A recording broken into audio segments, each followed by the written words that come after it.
ইমাম হোসেনের হস্ত ধরে কান্দে সখিনা, আব্বা ছেড়ে যেও না গো, আব্বা ছেড়ে যেও না।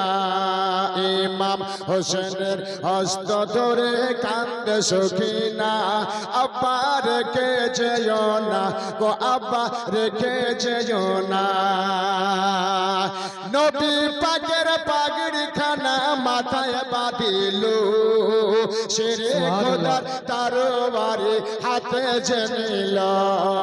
চাচা হামজার ঢাল নিয়ে হলো রওয়ানা, চাচা হামজার ঢাল নিয়ে হলো রওয়ানা। আব্বা রেখে যেও না গো, আব্বা রেখে যেও না। ইমাম হোসেনের হস্ত ধরে কান্দে সখিনা, আব্বা রেখে যেও না গো, আব্বা রেখে যেও না। জোরে বলুন সুবহানাল্লাহ। আব্বা রেখে যেও না। ইমাম হোসেন কারবালা যায় ঘোড়ার উপর চড়ে, মা সখিনা পড়ে আছে ঘোড়ার পা ধরে। সুবহানাল্লাহ। না আব্বা রেখে যেও না গো, আব্বা রেখে যেও না। ইমাম হুসাইন রাদিয়াল্লাহু তাআলা আনহু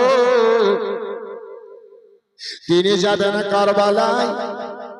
ভাইরা আমার, মা বোনেরা গো শুনুন, আমার মহান রব্বুল আলামিন পবিত্র কুরআন পাকের মধ্যে বলেছেন, যারা আল্লাহর পথে শহীদ হয়ে গেছেন তাদেরকে মুর্দা তো বলা দূরের কথা, তোমাদের দিলের ভিতরে মুর্দা খেয়াল যেন না আসে।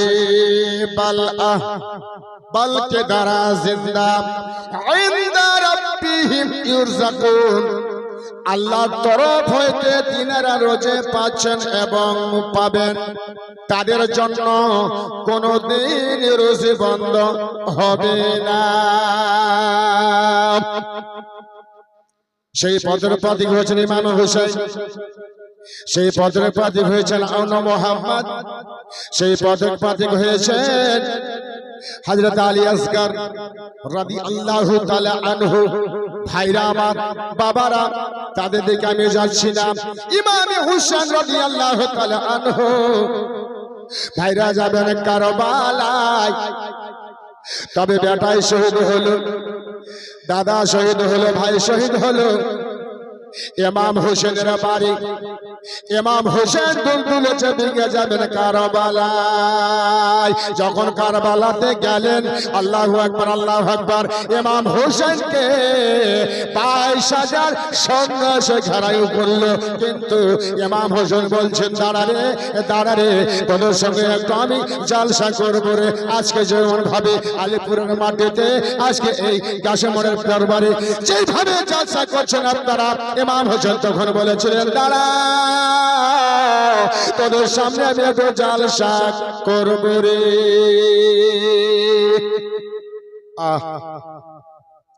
সবাই দাঁড়িয়ে গেল।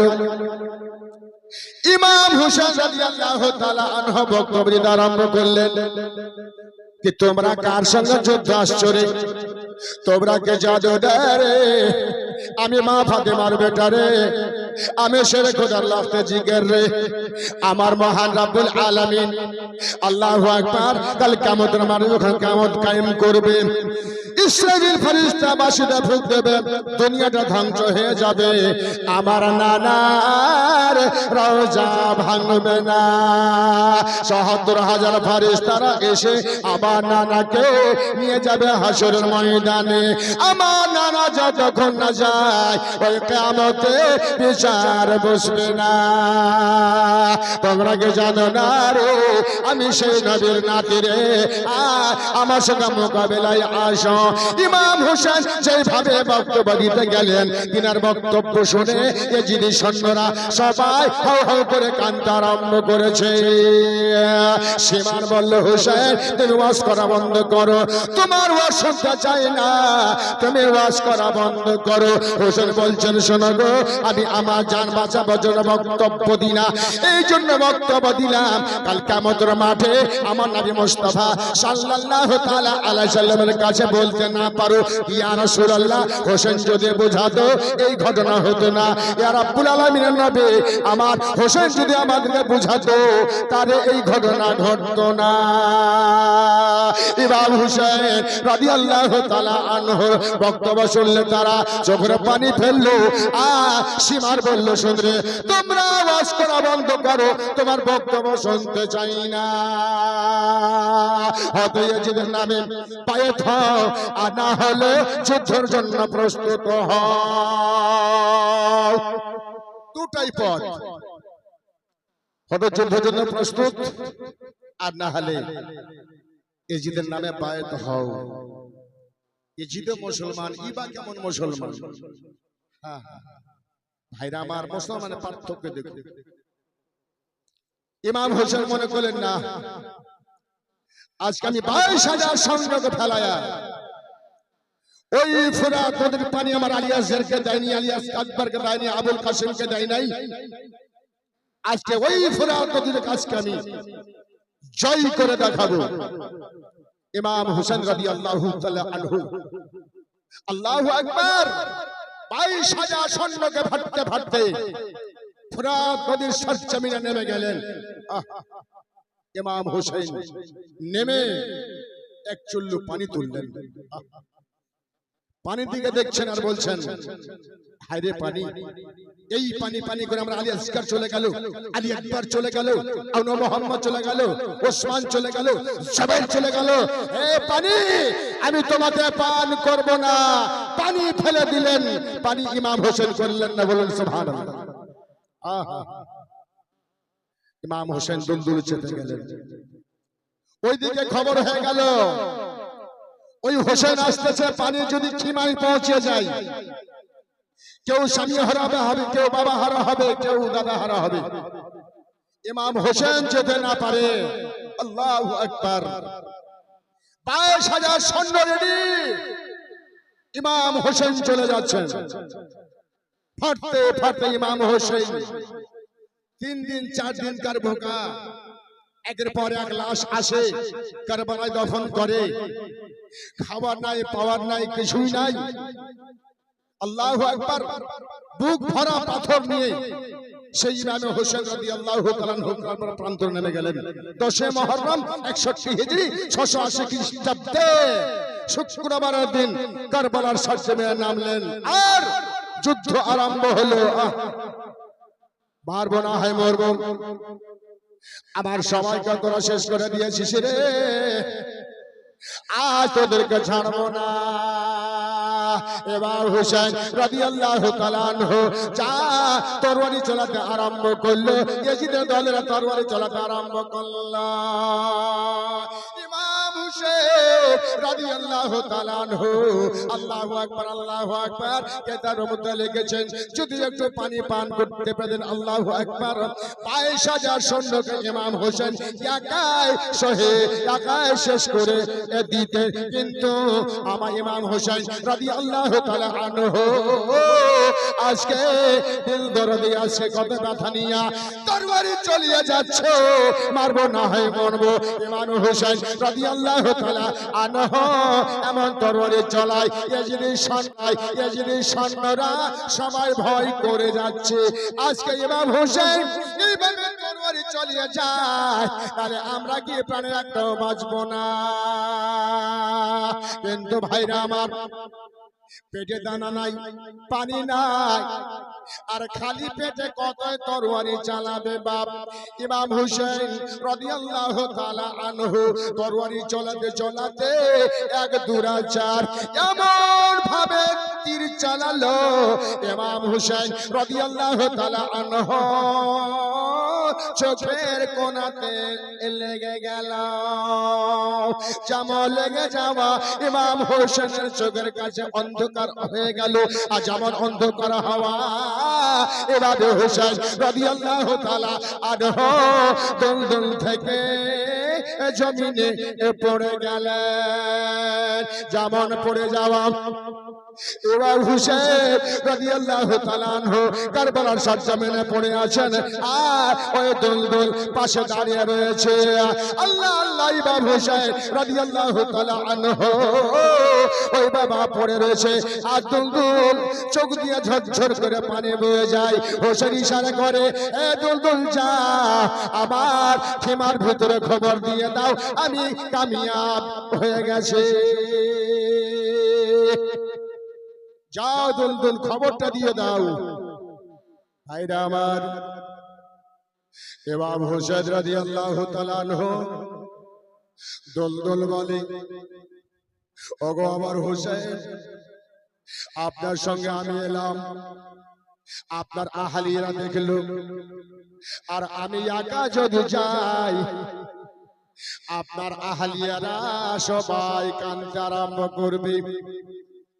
ইমাম হোসেন বলছে, যারে তোকে যেটা বলছে সেটা তুই শোন, যা আমার খেমাতে খবর দিয়ে দে আমি ইমাম হোসেন কামিয়াব হয়ে গেছি।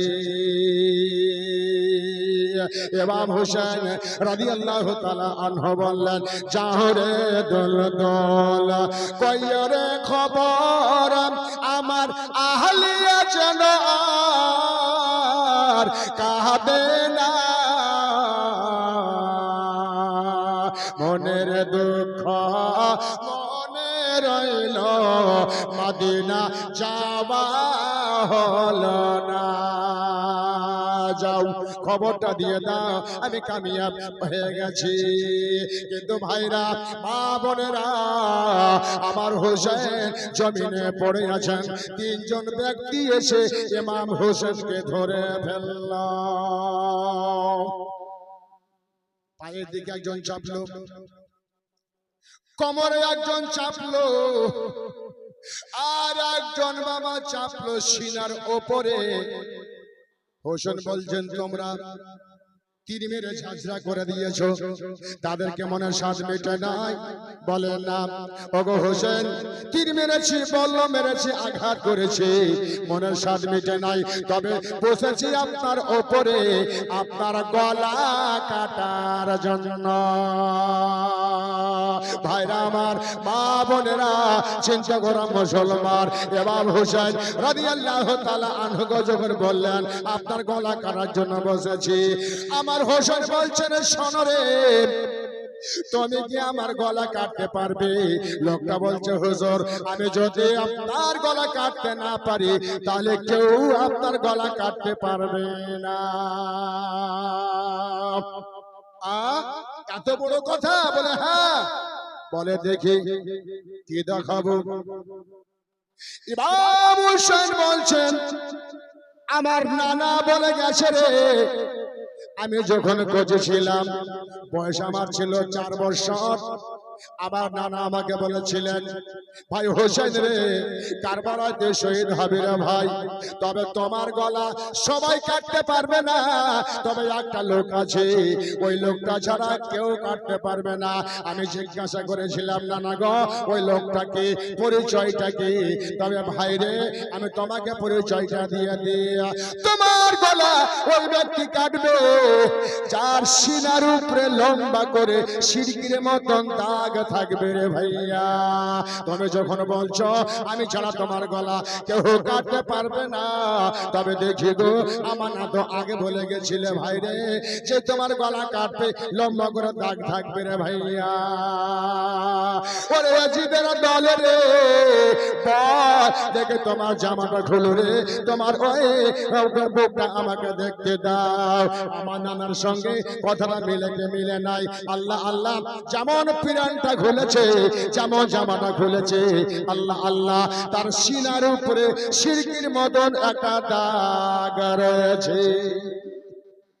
ইমাম হোসেন রাদিয়াল্লাহু তাআলা আনহু তখন আর কলেজা থাকতে পারলেন না, ঝরঝর করে কাঁদতে লাগলেন। ঠিক আমার নানা বলে গেছিলেন, আজকে আমার নানার সঙ্গে তোমার কথা মিলে গেল রে। তবে শুন রে, দেরি করিস না, আমার দেরি হয়ে যাচ্ছে রে। আমার নানা আমার জন্য আর কাউজের পানি নিয়ে রাস্তা দেখছে রে। আমি আমার নানার কাছে চলে যাব রে, আর দেরি করিস না। তবে কিতাবে লিখেছে বাবা, কে বলেছে সীমার, কে বলেছে খলি বিন ইয়াজিদ আমার হোসেনের গলা কেটে ছিল। তবে কি বলছেন শুনুন, ইমাম হুসাইন রাদিয়াল্লাহু তাআলা আনহু কারবালার সরজমিনে পড়ে আছে, আর তরবারি নিয়ে ইমাম হোসেনের গলায় তরবারি চালাচ্ছে। ইমাম হোসেনের গলা কাটে না। আল্লাহ, হোসেন আপনি যে বললেন যে তুমি ছাড়া কেউ কাটতে পারবে না, হোসেন গলা কেন কাটে না? আবার হোসেন বলছেন, শোন, তুই যেই জায়গাতে তরবারি চালাচ্ছিস রে, ওই জায়গাতে গলা কাটবে না। বলে কেন? বলে ওই জায়গাতে আমার নানা চুমা দিয়েছে রে, আমার নানা চুমা দিয়েছে রে। আমার চুমা দেওয়া নানা জায়গাটা ওই তরবারি পর্যন্ত জানে। এই নবী যদি না আসতো আমি তরবারি দুনিয়াতে আসতাম না। এই নবী যদি না আসতো দুনিয়া হতো না, আসমান জমিন কিছু হতো না। দুনিয়াতে এসেছে আমার নবীর সাথে, আর সেই নবীর নাতিকে এত বড় অন্যায় অত্যাচার চলতেছে ইমাম হোসেনের উপরে। ভাইরে ও আমার বাবারা, ইমাম হোসেন রাদিয়াল্লাহু তাআলা আনহুর কারবালার প্রান্তরে আবার বাবা তরবারি চালায়, গলা কাটে না। তুই যেই জায়গাতে তরবারি চালাচ্ছিস রে, ওই জায়গাতে গলা কাটবে না। বলে কেন? বলে ওই জায়গাতে আমার নানা চুমা দিয়েছে রে, আমার নানা চুমা দিয়েছে রে। আমার চুমা দেওয়া নানা জায়গাটা ওই তরবারি পর্যন্ত জানে। এই নবী যদি না আসতো আমি তরবারি দুনিয়াতে আসতাম না। এই নবী যদি না আসতো দুনিয়া হতো না, আসমান জমিন কিছু হতো না। দুনিয়াতে এসেছে আমার নবীর সাথে, আর সেই নবীর নাতিকে এত বড় অন্যায় অত্যাচার চলতেছে ইমাম হোসেনের উপরে। ভাইরে ও আমার বাবারা, ইমাম হোসেন রাদিয়াল্লাহু তাআলা আনহুর কারবালার প্রান্তরে আবার বাবা তরবারি চালায়, গলা কাটে না। ধারখানা পরীক্ষা করে দেখে, আল্লাহু আকবার, একেবারে তেজ, কিন্তু গলা কাটে না। ইমাম হুসাইন আবার প্রশ্ন করলো, আমার হোসেন সেটা বললেন, ওখান থেকে তরিয়ে দাও, কেটে যাবে রে, ওইখানে কাটবে না। আল্লাহু আকবার। ইমাম হোসেন রাদিয়াল্লাহু তাআলা আনহু যেমন বলেছিলেন, আল্লাহু আকবার, আল্লাহু আকবার, আমার কষ্ট হচ্ছে, তোদের দেরি হচ্ছে রে, একটু ওখান থেকে সরিয়ে দাও। আল্লাহ আল্লাহ। ইমাম হোসেন রাদিয়াল্লাহু তাআলা আনহুর কথা শুনে সেখান থেকে তরবারিকে সরিয়ে দিলেন। আজ আমার সরিয়ে দেওয়া হলো। ইমাম হোসেন জামে শাহাদাত পান করলেন। ইন্না লিল্লাহি ওয়া ইন্না ইলাইহি রাজিউন। জামে শাহাদাত পান করলেন। খবর হয়ে গেল খেমাতে। তবে ইমাম হোসেন যখন কারবালায় শহীদ হয়ে গেছিলেন, বাইতুল মুকাদ্দাসে ওই পাথরের নিচে রক্ত দেখা যেত। এমন কে, এমন মা বোনের হাতের ভিতরে রক্ত দেখা যেত বাবা, আসমান লাল হয়ে গেছিল। আহারে, ইমাম হোসেন রাদিয়াল্লাহু তাআলা আনহু জামে শাহাদাত পান করলেন যেদিন, সেদিন আসমান পর্যন্ত লাল হয়েছিল। ইমাম হোসেন রাদিয়াল্লাহু তাআলা আনহু কারবালায় পড়ে আছে। তবে এজিদের দলেরা আপন আপন লাশগুলো গুড়িয়ে গুড়িয়ে কবর দিয়েছিল। ইমাম হোসেনের বাবা কবর দেয় না, এজিদের অর্ডার নাই। তবে আমার মা বোনেরা, তবে আমার ভাইরা গো, চিন্তা করো মুসলমান, এরা কেমন মুসলমান? এক মুসলমান হয়ে এক মুসলমানকে শহীদ করে। মুসলমানের মধ্যে কেমন বাবা ভাগ রয়েছে দেখুন। আমরা সাধারণ লোক বলি কালমা পড়লে যে মুসলমান, না বাবা। যদি এরা আসল মুসলমান থাকতো, নবী মুস্তাফার দিওয়ানা যদি থাকতো, আশিক যদি থাকতো, তাহলে কোন মতেই বাবা ইমাম হোসেনকে শহীদ করত না। যে নবী মুস্তাফা বলেছেন আমার হোসেন আমার কলেজার টুকরা, যে হোসেন সম্পর্কে আমার নবী বলেছেন ইনি হলেন আমার চোখের আয়না, ইনি হলেন চোখের আমার মনে। এত ভালোবাসা নবী মুস্তাফা হোসেনকে, আজকে তাকে এই যে মুসলমান জবাই করলো কি করে? ইমাম হোসেন রাদিয়াল্লাহু তাআলা আনহুর আহারে মুন্ডখানা বাবা নিয়ে যাবে আর ধড়খানা কারবালায় পড়ে থাকলো। কিন্তু ভাইরা মা বোনেরা, কারবালার সরজমিনে ধড়খানা পড়ে রয়ে গেল। ইমাম হোসেনকে শহীদ করার পরে তাদের মনে স্বাদ মিটে নাই। খিমার ভিতরে অসুস্থ ভাতিজা জয়নুল আবেদিন বাবা ছিলেন, আল্লাহু আকবার। ওই বাবা খিমার ভিতরে এই বেঈমানের দলেরা আগুন লাগিয়ে দিয়েছিল। সঙ্গে ছিল জয়নাব। ধাউ ধাউ করে খিমায় আগুন চলে। ভাইরা আমার, বাবাজিরা আমার, সঙ্গে সঙ্গে জয়নাব মনে করলো হায় রে হায়, আমার অসুস্থ ভাতিজা খিমার ভিতরে আছে, একে যদি পার না করে আমার হোসেনের সিলসিলা শেষ হয়ে যাবে, আমি তাড়াতাড়ি করে যাই। জয়নাব রাদিয়াল্লাহু তাআলা আনহা একবার দৌড় দিতে দিতে তিনি চলে গেলেন ওই আগুনের ভিতরে। আল্লাহ আল্লাহ, কোন দিক থেকে ভিতরে ঢুকবে বাবা? কত বড় কলেজা মা জয়নাবের। মা জয়নাব রাদিয়াল্লাহু তাআলা আনহা ওই ভিতরে ঢুকে গেলেন। যাওয়ার পরে অসুস্থ ভাতিজাকে বুকে করে নিয়ে আগুনকে ফাটতে ফাটতে বাইরে বেরিয়ে গেলেন। তবে আগুনের আঘাতে মা জয়নাব রাদিয়াল্লাহু তাআলা আনহা দেখতেছেন বেটা আল্লাহ জয়নুল আবেদিনকে একটু এই বাবা হাতগুলো ঝলসিয়ে গেছিল, কিন্তু অসুস্থ, জ্বর, এত জ্বর, মাত্র 5 বছরের পুত্র ইমাম হোসেনের কলেজের পাড়া ইমাম হোসেনের বেটা যে ইমাম হোসেন রাদিয়াল্লাহু তাআলা আনহুর এক চিহ্ন ছিল জয়নুল আবেদিন বেঁচে গেলেন। কিন্তু মা জয়নাব মায়ের মতো বুকে ধরে নিয়া জয়নুল আবেদিনকে বাঁচালেন। আল্লাহু আকবার। কত বড় কষ্ট দিয়েছে সেটাই নয়। ইমাম হোসেন রাদিয়াল্লাহু তাআলা আনহু কারবালার প্রান্তরে পড়ে আছেন। জয়নাব কাঁদতে কাঁদতে ভাইয়ের লাশের কাছে প্রেজেন্ট। ভাইয়ের লাশের মাথা নাই, শুধু ধড়খানা রয়েছে। গভীর রাতের সময় রাত্রে গিয়ে ভাইয়ের কাছে কাঁদছেন মা জয়নাব।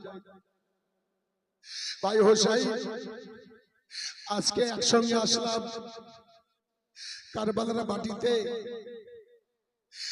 আর তুমি চলে গেলে আমারে ছেড়ে, অসুস্থ বেটাকে রেখে চলে গেলে।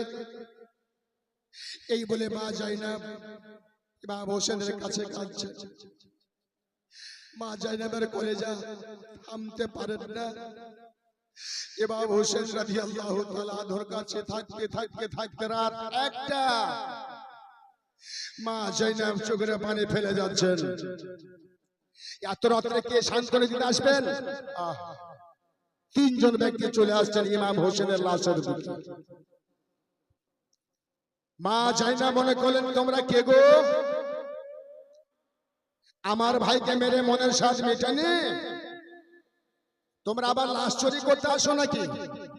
আমি জয়নাব, মা ফাতেমার বেটি, যদি আমার ভাইয়ের লাশ চুরি করতে আসো তাহলে আমি কিন্তু ছাড়বো না, ফাঁসাদ পেনে তোমাদের সঙ্গে মোকাবিলায় নামবো। যেমন বলেছেন। 3 জন ব্যক্তি আসছে লাশের দিকে, শব্দ করে দিয়েছেন, ও জয়নাব, তোমাকে ফাঁসার বানতে হবে না, তোমাকে যুদ্ধ নামতে হবে না। আওয়াজ শুনে বুঝে গেলেন এই শব্দখানা আমার মা ফাতেমার মতো লাগে। মা ফাতেমা নাকি গো বলে হারে বেটি। মা যায় না বলে আম্মা গো তোমার সাথে ওই দুটো লোকে আছে গো মা। বলে বেটি রে তোমার বাবা আর আমার বাবা দিনের নবী মোস্তফা রয়েছে মা, আর আমি রয়েছি মা। বলে আব্বা গো আমার ভাইকে শহীদ করলো তারা, আপনি যদি একটু হায়দারি হাক মারতেন আব্বা তাহলে আমার ভাই বেঁচে যেত গো আব্বা। আব্বা গো শহীদের পরে কেন আসলেন গো আব্বা? ও ভাই রে, এই জন্য আমার মহান রব্বুল আলামিন বলেছেন যারা আল্লাহর পথে শহীদ হয়ে গেছেন তারা কে মুর্দা বলো না, তারা হলো জিন্দা। আল্লাহ তরফ হইতে তারা রুজি পাচ্ছেন। বলুন সুবহানাল্লাহ, জোরে বলুন সুবহানাল্লাহ। আল্লাহর পথে যারা শহীদ হয়ে গেছেন তারা হলো জিন্দা, আল্লাহর তরফ হইতে তারা রুজি পাচ্ছেন এবং পাবেন। তাদের জন্য কোনো দিন রুজি বন্ধ হবে না।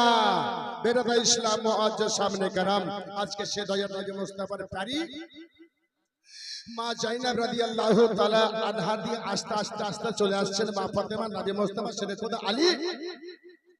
মা জাইনাব তখন মনে করলেন আব্বা আব্বা গো আমার ভাইকে শহীদ করলো, দেখলেন শব্দ হয়ে গেল বেটি